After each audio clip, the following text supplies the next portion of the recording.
Thank you, Mr. Chairman.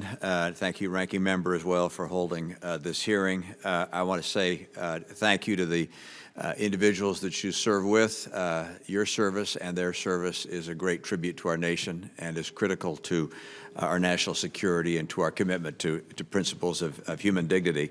I must admit that I'm sure, like many people, deeply troubled about the vacancies at the Department of Homeland Security and the transition process that has been carried out with regards to those vacancies. I think it is dangerous given what's happening at the border, dangerous given the broad responsibility that the Department of Homeland Security has for protecting our nation.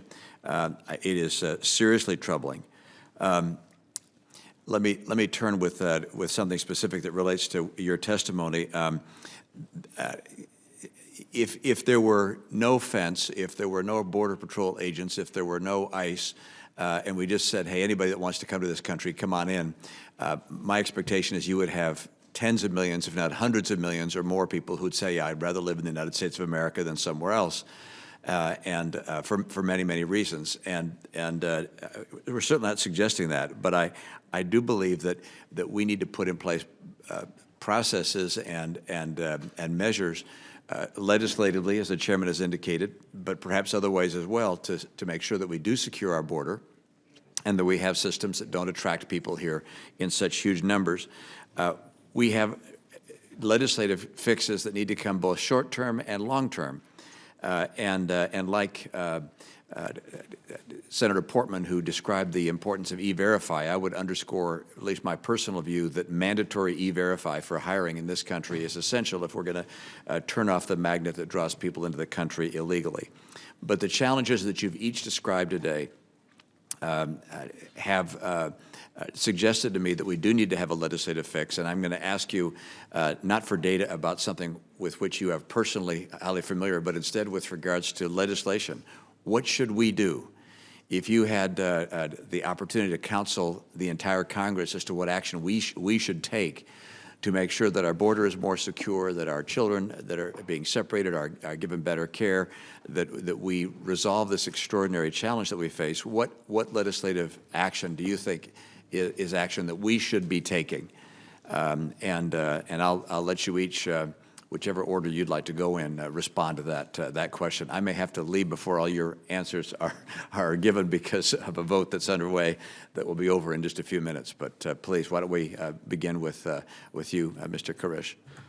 So I think it's addressing Flores, it's addressing TVPRA, but I will also say this: we should have a system in place that for somebody who has a credible fear or asylum, that they walk into an embassy in those triangle countries, file your claim there. We get them out of this dangerous journey, whether it's coming to the borders in Arizona or South Texas, is to do away with this problem. Because unfortunately right now, as I previously mentioned, criminal organizations are the only ones who are benefiting from what's happening. They're making enormous amounts of money. So we've got to establish a process where we are continuing to admit those people that truly have a fear, but yet eliminate a lot of the fraud that's going into some of the claims at this time. Thank you. Yeah, adjusting Flores so the families can be held together, and that VRP in order to allow return directly to non-contiguous countries. Mm-hmm. Thank you.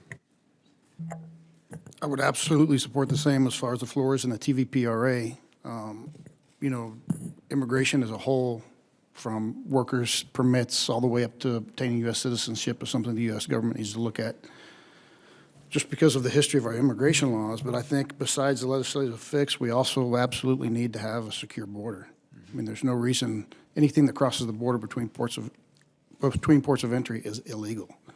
And we as a U.S. government should be able to control the border between the ports of entry. We're always going to facilitate the flow of commerce at the port. We understand that, but between the ports of entry, we should be able to control that, period. Yeah, thank you. Commander? First, you should in statute define the conditions under which it is permissible to remove a child from a parent.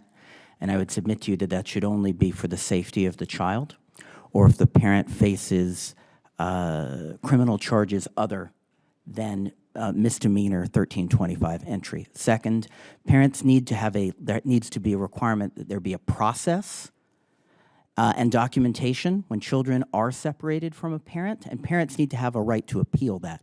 And third, ORR needs the legal authority along with DHS, equal to DHS, to determine if a child is unaccompanied, so that if a child is referred to us who is truly accompanied and has simply been separated from a parent not for cause, we can refuse that referral. Senator, on top of what my partners from DHS have already highlighted, I would say the one single piece of legislation that DEA would say would be very important to us is the class-wide scheduling of fentanyl.